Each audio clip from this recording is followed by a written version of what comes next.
अंत तक क्लास को, इस लेक्चर को अंत तक अटेंड कीजिएगा। चलिए शुरुआत करते हैं, पहले प्रश्न की तरफ चलेंगे जो पिछली बार पूछा गया था कि 1 घंटे 15 मिनट से 45 मिनट का अनुपात कितना होगा।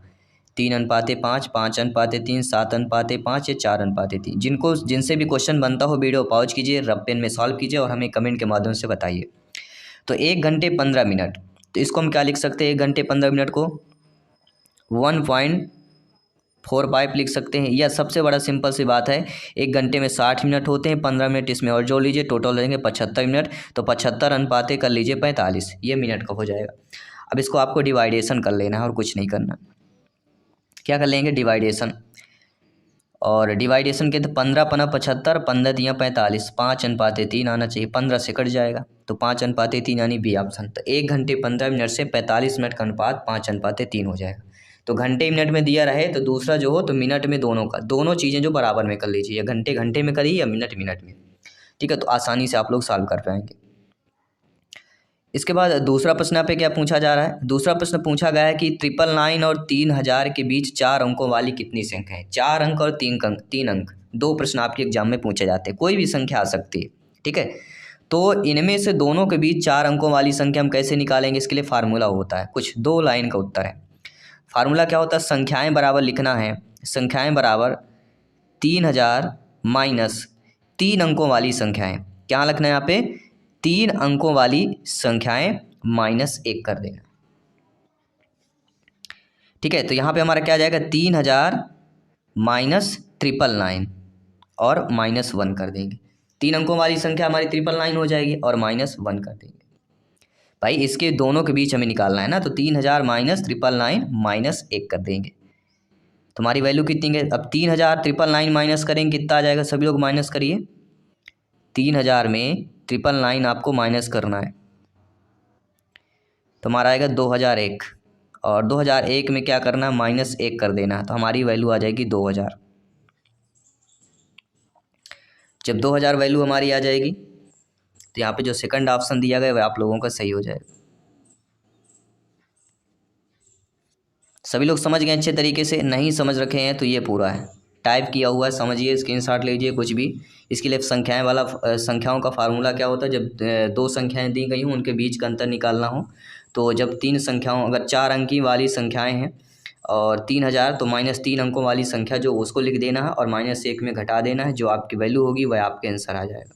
आइए बात करते हैं साथियों अगले प्रश्न की। सभी कमेंट कीजिएगा मेरे प्यारे प्यारे भाइयों के, प्यारी प्यारी बहनें, गृहिणी जिनका सपना है अध्यापक अध्यापिका बनना, शिक्षक बनना। जयसवाल सर आप सभी का अभिनंदन, स्वागत करते हैं। सभी मित्रों को जय हिंद, वंदे मातरम। साथियों सभी लोग ध्यानपूर्वक समझिएगा और अंत में हम बताएंगे कहाँ से आपको पढ़ना है, किस बुक से आपको प्रिपरेशन करना है। तो वीडियो के अंत तक बने रहें, हर क्वेश्चन को अटेंड करें, हर एक क्वेश्चन आपका इंपॉर्टेंट है। यहाँ पे यदि किसी संख्या का 3/4 27 हो तो इसका 7 भाग लगभग कितना होगा? 7वां भाग लगभग पूछा गया।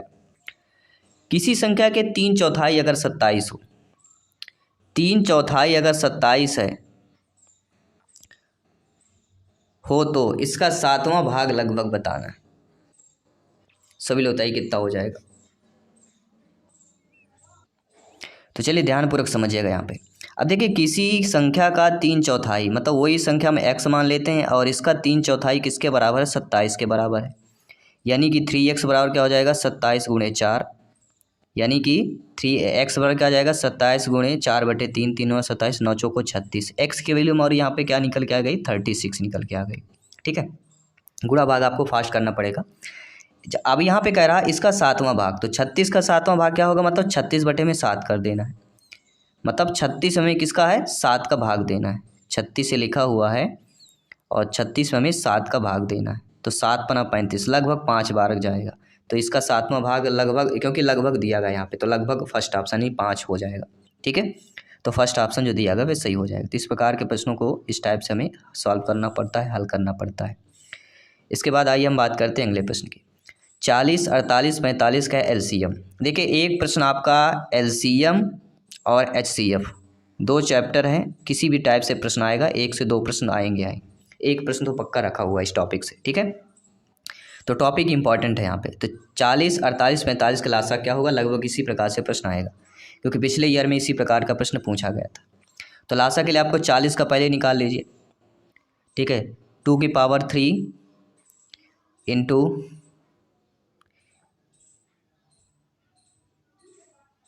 5⁻²।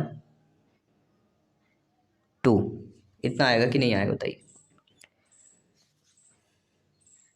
2 दूनी 4 दूनी 8 दूनी 16 तो दूनी 4 दूनी 8 तक ही जाएगा। और क्या हो 8 5 40 होता है।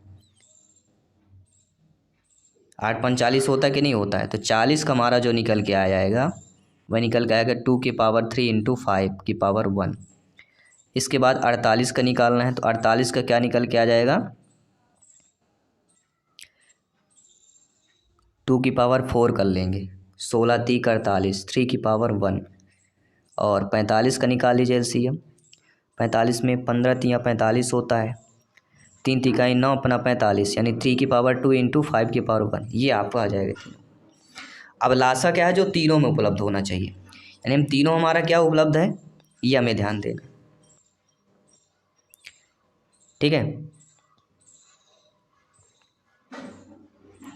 यानी वो संख्या रिपीट नहीं होना चाहिए, मतलब समझ रहे, रिपीट ना होना चाहिए। जैसे अब यहाँ पे आपका दिया गया है तो इसको हम अब अच्छे तरीके से अब निकाल लेंगे। अब तीनों में दिखाइए। और एक तरीका और होता है एलसीएम निकालने का, दूसरा तरीका बता देता हूँ जाके आप जल्दी कर सकें। 40 48 और 45 इसको साथ में काटिए, ये सबसे ज़्यादा चलिए होता है। जैसे 2 से काटेंगे इसको तो 20 आ जाएगा, और इसको काटेंगे कितना आ जाएगा सभी बताइए। 24 दूना 48 होता है, और 45 नहीं कटेगा तो इसको सेम लिख देना है। फिर 2 से काटिए आपका तो 10 आ जाएगा, 12 आ जाएगा और 45 आ जाएगा। फिर आपको 2 से काटना है, 5 आ जाएगा, 6 आएगा, 45 आएगा। फिर 2 से काटना है तो आपका कितना आ जाएगा 5 आ जाएगा, 3 आ जाएगा, 45। ठीक है, तो यहाँ 2⁻4 हो गया। तो 5 3 45। अब इसको 3 से डिवाइड कीजिए तो 5 1 और 15 आ जाएगा। फिर 3 से डिवाइड करेंगे 5 1 और 5, फिर 5 से कर लेना, ये आपका आ गया। ठीक है, तो यहाँ पे हमारी जो वैल्यू हमारी जो निकल के आती है एलसीएम वो हमारा टोटल आपका 720 से आंसर सही हो जाएगा। ठीक है, गुणा भाग कर लीजिएगा, इतना आसान सभी लोगों को। और ठीक है, यानी 2 गुणे 3 तिकाई 2 की पावर कितना था 4 था ना, 3⁻2 इंटू 5 इतना कर लीजिएगा, आपका 720 आंसर आ जाएगा। ठीक है, चलिए आइए दोस्तों बात करते हैं अगले प्रश्न की। 4 अंक की सबसे बड़ी वह संख्या जो 15 18 24 32 में प्रत्येक से पूर्णतः विभाजित होगी। ये क्वेश्चन इंपॉर्टेंट है। तो 4 अंक की संख्या मतलब इनका भी एलसीएम निकालना है, तो सभी लोग एलसीएम निकालिए। 15 18 और 24 30 चारों का एलसीएम निकालिए आप सभी लोग वीडियो पॉज करके। चारों का एलसीएम आपका आ जाएगा 360, लघुत्तम समापवर्तक निकालेंगे 360 आएगा। और 5 अंकों की सबसे छोटी संख्या क्या होती है सभी लोग बताइएगा। ये होती 10,000, होती कि नहीं होती। अभी जब 10,000 आपका होता है तो अब क्या करना है 360 से इसे विभाजित कर देना है 10,000 को। जब 360 से आप विभाजित करेंगे यानी 10,000 में हमें क्या करना है 360 का भाग देना है। तो जब यहाँ पे भाग देंगे तो आपका शेषफल यहाँ पे 280 बचेगा, नीचे जो बचता है ना शेषफल वो 280 बचेगा। अब यही आपका जो 280 बचता है बस 10,000 में इसको शेषफल को घटा देना है। तो 10,000 में शेषफल को घटाएंगे आपकी वैल्यू क्या आ जाएगी 9720, और यही आपका आंसर होगा। समझ गए सभी लोग। इन चारों का एलसीएम निकाल लेना है। और 5 अंकों की यहाँ पे, क्योंकि यहाँ पे दिया गया 4 अंक की वह बड़ी संख्या, 4 अंक की दिया गया है ना, तो 5 अंकों की बड़ी सबसे छोटी संख्या निकालना है और उसमें इस एलसीएम का भाग देना है। 10,000 हमारी आएगी। अब इसमें जो एलसीएम 360 इसको भाग कर दीजिए, जो शेषफल बचे 280 शेषफल हमारा बच रहा है तो उसको 10,000 में माइनस कर देना है, वो आपकी वैल्यू आ जाएगी। ठीक है, जो नहीं समझ पा रहे हैं तो ये लिखा हुआ पूरा A to Z टाइप किया हुआ है, आप सभी लोग समझ लें। हमारी पूरी ऐसी कोशिश है आप लोग A to Z समझ सकें, अच्छे तरीके से पढ़ सकें और सरल भाषा में आप लोग समझ सकें। अगला प्रश्न है जो प्रीवियस ईयर में पूछा गया प्रश्न था कि निम्नलिखित में से कौन एक त्रिभुज की भुजाओं की लंबाई नहीं। त्रिभुज की भुजाएं, देखिए त्रिभुज की भुजाओं में हमें कैसे पता होता है, त्रिभुज की तीनों भुजाओं में क्या होता है सभी बताइए, कैसे हम जानेंगे त्रिभुज की तीनों भुजाएं। तो आधार का वर्ग धन कर्ण का वर्ग, आधार का वर्ग धन लंब का वर्ग बराबर कर्ण का वर्ग होता है, इसी फार्मूले से समझानेंगे।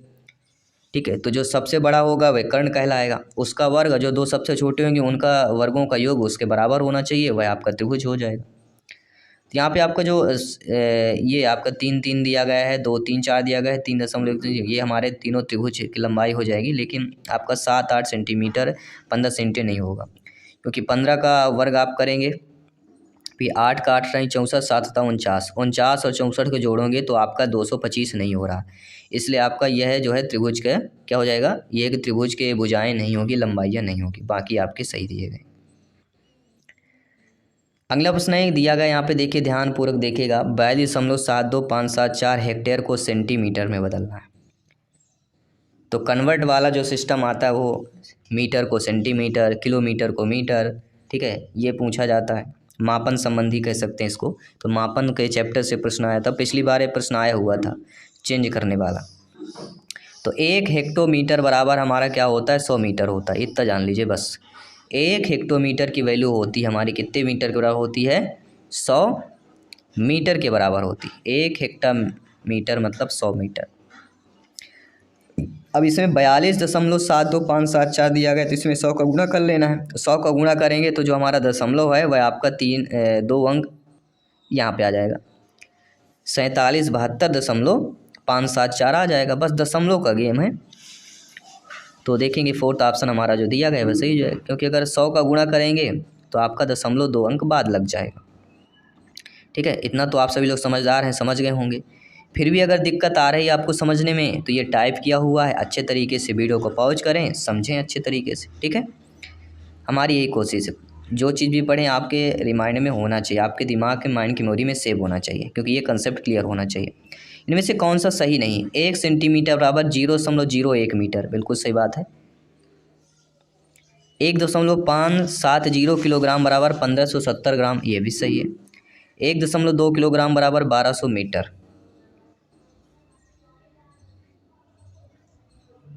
अब देखिए यहाँ पे मीटर दे दिया गया है, और फिर कह रहा है 2 इंच बराबर 10 सेंटीमीटर, ये तो पूरी तरह गलत है। ये सही है, सभी लोग बताइए।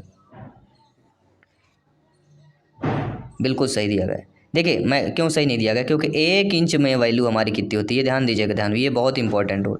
1 इंच में 2.5 सेंटीमीटर का होता है, तो 2 इंच कितने होगा, 5 सेंटीमीटर का होना चाहिए, तो 10 सेंटीमीटर दिया गया। तो ये जान लीजिए 1 इंच कितने का होता है, 2.5 सेंटीमीटर का, 2.5 सेंटीमीटर, इसलिए फोर्थ ऑप्शन सही नहीं दिया गया। आइए बात करेंगे अगले प्रश्न की। 8 घंटों में सेकंडों की संख्या निम्नलिखित में से किसकी मिनटों की संख्या के बराबर होगा, सभी लोग बताइएगा ध्यानपूर्वक। जी हाँ, 8 घंटों में सेकंडों की संख्या, मतलब 8 घंटे में पहले 60 मिनट होते हैं और 1 मिनट में 60 सेकंड होते हैं, ये संख्या होगी किसके मिनटों के बराबर होगी। अब ये हमें करना पड़ेगा, ठीक है, इसका गुणा करना पड़ेगा। तो 6 6 36, 3600 गुणे 8 करिए, 0 0 अच्छे 48, 4 8 3 24, 4 28, तो 28,800 आ रहा है। अब यहाँ पे मैं ऑप्शन में देखना पड़ेगा कितने कितने मिनटों की संख्या के बराबर होगी। तो यहाँ पे देखिए 20 दिन का, देखिए ट्राई करते हैं पहले। ठीक है, सभी लोग ध्यानपूर्वक समझिएगा। 20 दिन का पहले हम यहाँ पे ट्राई करेंगे, और 20 दिन का पहले देखते हैं, क्योंकि हमें कुछ वैल्यू बड़ा लग रहा है और संख्या बड़ी है, तो चूँकि बड़ा वैल्यू भी आ जाएगा। ठीक है, तो गुणा भाग आपको अच्छे से करना है ताकि कोई दिक्कत ना आनी चाहिए। तो 28,800 ही आ गया। अब हमें क्या करना है, अब 20 दिन का निकाल के देखना है। तो 20 दिन में 24 घंटे हो, एक दिन में 24 घंटे हो, तो 20 गुणे 24 करेंगे, ये घंटा हुआ, और इसमें फिर 60 का और गुणा कर देना है। 20 में 24 दिन का एक दिन होता है, 24 घंटे का एक दिन होता है, और 1 घंटे में 60 मिनट होते हैं, इतना आपका गुणा करना है। जब ये तीनों का गुणा करेंगे तो आपकी वैल्यू कितनी जाएगी, 28,800 ही आएगी, तो 20 दिन की संख्या के बराबर होगी। ठीक है, सभी लोग समझ गए। अब आइए बात करेंगे अगले प्रश्न की। अगला प्रश्न कह रहा है कि अर्धव्यास वाले एक गोले की ऊंचाई कितनी होगी, 2r r1 स्क्वायर 4r या r हो जाएगी। तो अर्धव्यास वाले एक गोले की ऊंचाई कितनी होती है, अर्धव्यास वाले एक गोले की ऊंचाई r ही होती है। अर्धव्यास वाला रखना, तो जितनी त्रिज्या होगी उसकी उतनी ऊंचाई ही होगी, क्योंकि कैसा है, अर्धव्यास वाला एक गोला कोई है। ठीक है, तो ये चीज़ आपको ध्यान देना अच्छे तरीके से। अगला प्रश्न आइए देख लेते हैं कि तीन संख्याओं का औसत 7 है, पहली दो संख्याओं का औसत 4 है, तीसरी संख्या का औसत बताइए। अब देखिए तीन संख्याओं का औसत 7 है, मतलब 7 गुणे 3 कर देंगे, 7 त्रिक 21 आ गया। दो संख्याओं का औसत 4 है, तो दो संख्याओं का औसत 4 है, मतलब 2 गुणे 4 8, तीसरी संख्या होगी। अब 21 में से 8 को माइनस कर दीजिए, क्योंकि 3 का 21 है, 2 का 8 आ रहा है, तो जो दोनों का अंतर आएगा वह तीसरी संख्या हमारी निकल आएगी। तो 21 माइनस 8 कर देना है, तो 13 हमारी क्या होगी, तीसरी संख्या हो जाएगी। ठीक है, बहुत ही सिंपल सा प्रश्न था, आप सभी लोग समझ गए होंगे। इसके बाद हम बात करते हैं आपके अगले प्रश्न की। दो व्यक्तियों की आयु के बीच के अंतर 10 वर्ष है। 15 वर्ष पहले बड़े वाले की आयु छोटे वाले आयु से दोगुनी थी, छोटे की वर्तमान आयु बताइए।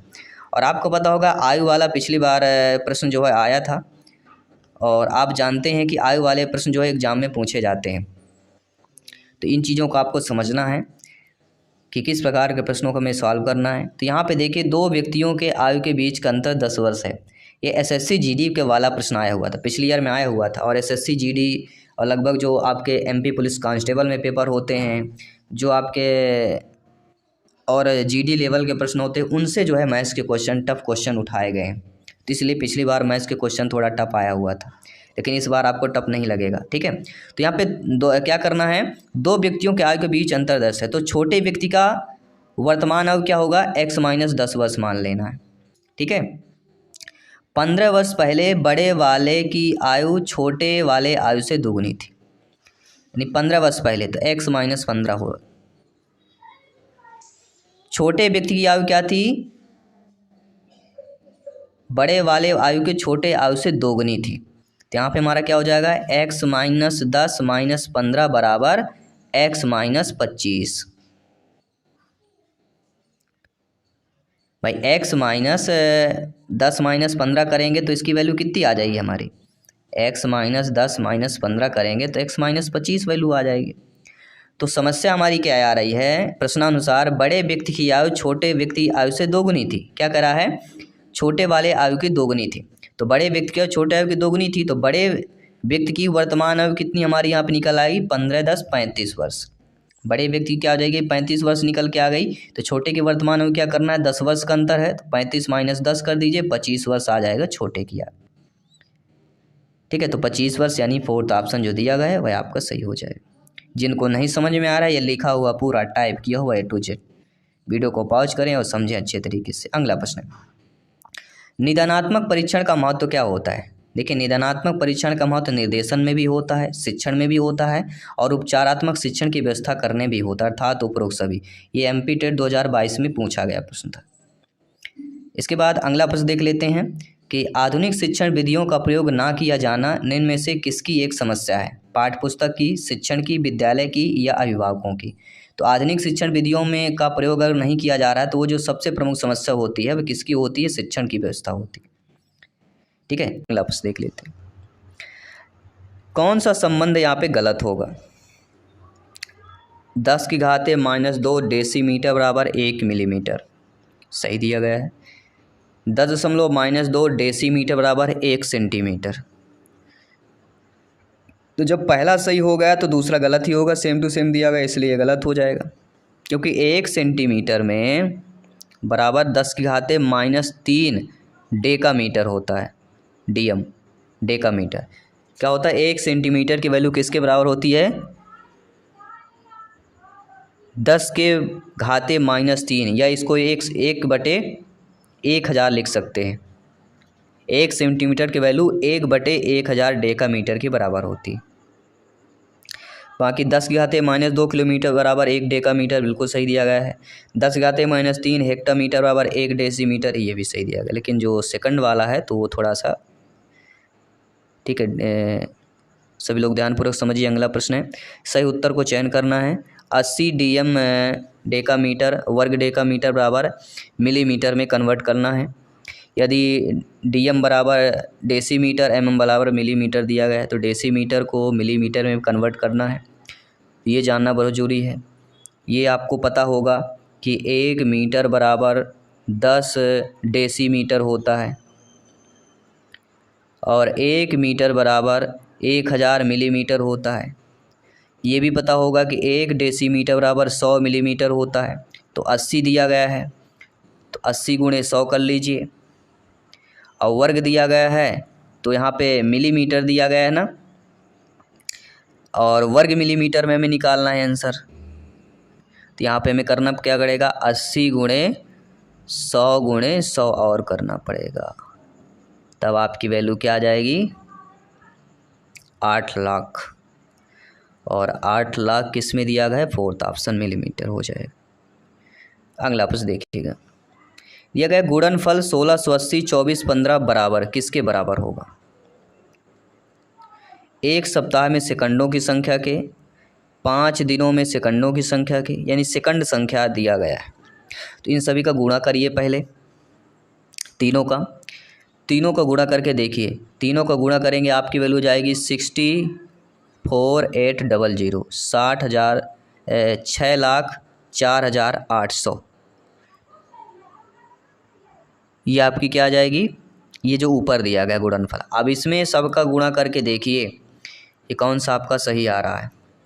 ठीक है, तो एक सप्ताह वाला सही होगा। एक सप्ताह में 7 दिन होते हैं, दिन में 24 घंटे होते हैं, 24 घंटे में 60 मिनट होते हैं, 1 मिनट में 60 सेकंड। इतना गुणा कर लीजिए, आपकी इतनी वैल्यू आना चाहिए। गुणा करके देखिए सभी लोग, यह एक सप्ताह के सेकंडों की संख्या के बराबर आ जाएगी। दोनों वैल्यू सेम आनी चाहिए। सेकंड ऑप्शन इसलिए यहाँ पे आप लोगों का सही हो जाएगा। ठीक है, सभी लोग समझ गए अच्छे तरीके से। चलिए बढ़ते हैं अगले प्रश्न की तरफ।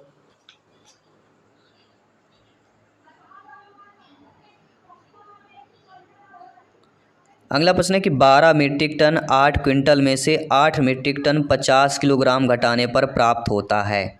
ध्यानपूर्वक समझिएगा, 12 मीट्रिक टन और 8 क्विंटल, 8 मीट्रिक टन 50 किलोग्राम घटाने पर। अब यहाँ पे ऑप्शंस किलोग्राम क्विंटल में दिया गया तो किलो हमें कन्वर्ट करना पड़ेगा, तभी ये चीज़ें हमारी क्लियर होंगी। तो कन्वर्ट कैसे करना, देखो जिसको अगर समझ नहीं आता ना तो वीडियो पॉज कर एक बार रिमाइंड कर लिया करिए। ठीक है, दोबारा देखिए तो आपको समझ में आ जाएगा। काफ़ी दिक्कतें अगर आती हैं, क्योंकि अभी पॉसिबल नहीं है डिजिटल बोर्ड, और जल्दी आपके डिजिटल बोर्ड जैसे आएगा तो सारी चीज़ें आपकी ये जो प्रॉब्लम अभी हो रही हैं ये सारी क्लियर होंगी। तो आप लोगों को सबका सहयोग इसी तरह सहयोग बनाए रहें, तो एक दिन अवश्य वो दिन समय आएगा जहाँ पे डिजिटल बोर्ड पे हम बताएंगे और जो ये प्रॉब्लम आती है ना एक एक चीज़ आपको समझाएंगे। तो 12 मीट्रिक टन में और 8 क्विंटल, इनको आपको समझिए। 12 मीट्रिक टन 8 क्विंटल मतलब आपको करना क्या है, 12,000 प्लस 800, ये क्या है, किलोग्राम में कन्वर्ट हो गया। 100 किलोग्राम का क्विंटल होता है, सभी लोग जानते हैं, तो 800 हो गया। और यहाँ पे 12,000 मीट्रिक टन, क्योंकि 1 मीट्रिक टन में 1000 किलोग्राम होता है। 12 मीट्रिक टन है तो 12,000 किलोग्राम हो जाएंगे, और यहाँ पे 800, तो 12,800 किलोग्राम ये हो गया। इसके बाद 8 मीट्रिक टन और 50 किलोग्राम, तो 8 मतलब 8,000 और 50 ये हो गया, तो 8,050 ये हो गया। तो आपको करना क्या है, घटाना है, कुछ नहीं, घटाने पर प्राप्त करके बताइए। तो पहला हमारा 12,800 आया, ठीक है, दूसरा हमारा आया 8,050 आया। अब इसमें आपको करना क्या है, माइनस कर लेना, 0 10 में 5 गया 2, 7, 12 में 8 गया 4, 4750 किलोग्राम आना चाहिए। अब 4750 किलोग्राम को आपको मीट्रिक टन में कन्वर्ट करना पड़ेगा, तो 4750 है तो 1000 का मीट्रिक टन होता तो 4 मीट्रिक टन यहाँ पे हो गए, और 7 क्विंटल 50 किलोग्राम होना चाहिए। देखिए 4 metric ton 7 quintal 50 kilogram, second वाला ऑप्शन जो दिया गया ये सही हो जाएगा। अगला प्रश्न देख लेते हैं, समझ लेते हैं और आपका फीडबैक जान लेते हैं कि 25 पैसे के 15 सिक्कों का मान किसके बराबर नहीं है। अब बताइए, ये वर्ग 3 में आया हुआ प्रश्न है, ध्यानपूर्वक समझिएगा। 25 पैसे के 15 सिक्कों का मान किसके बराबर नहीं होगा। 25 पैसे के 15 सिक्का, तो 25 गुणे 15 करिए, 375 पैसे हो जाएंगे। अब 375 पैसे को क्या क्या हम लिख सकते हैं, 1 रुपये के 3 सिक्के हो गए, तो 300 पैसे हो गए, 50 पैसे 350 पैसे हो गए, एक सिक्का 25 है 375 हो जाएंगे, तो बिल्कुल ये सही दिया गया है।